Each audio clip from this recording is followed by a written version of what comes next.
فراد.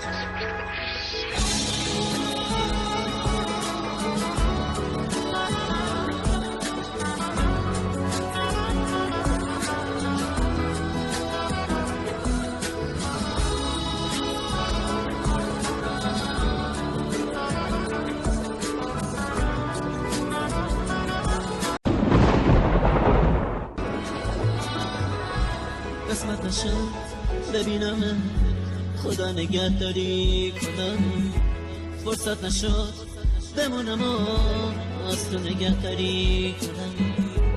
گفتم اگه ببینم دلکندنم سخته برام، اگه یه وقت بگی نرام رفتن خدا از درد برام. گفتم صداتو نشنیدم ندیدم از پیش تو، پشت سرم زاری نکن چیکار کنم مسافرم.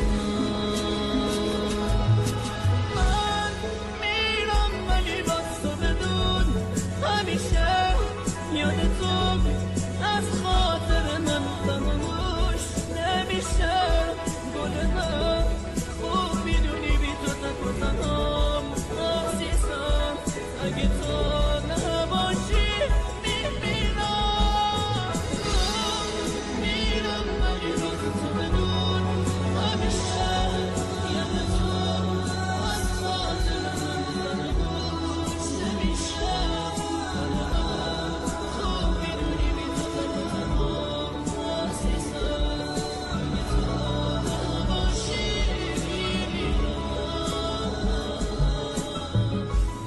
نامه رو تو تنش بخون، گریه نکن به آن طاقت بیاد، نامه رو خط خطی نکن، دو جمله رو هم دوام بیدم، باور نکن یه بی وفا نامه میذارم و میرم. نه قسمت زندگی اینه، به کی بگم مسافرم.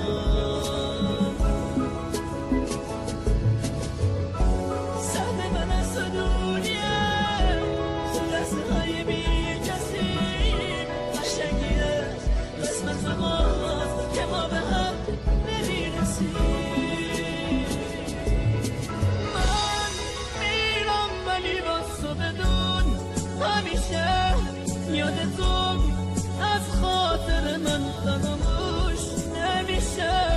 گل من خوب میدونی بی تو تنهام عزیزم، اگه تو نباشی میمیرم.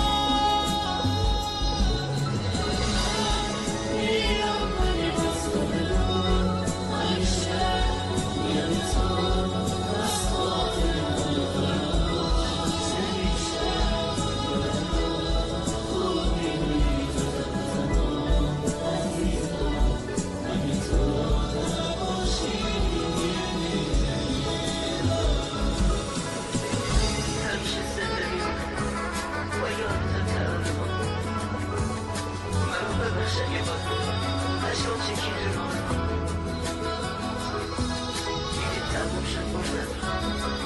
خاطر ما میشه باشه.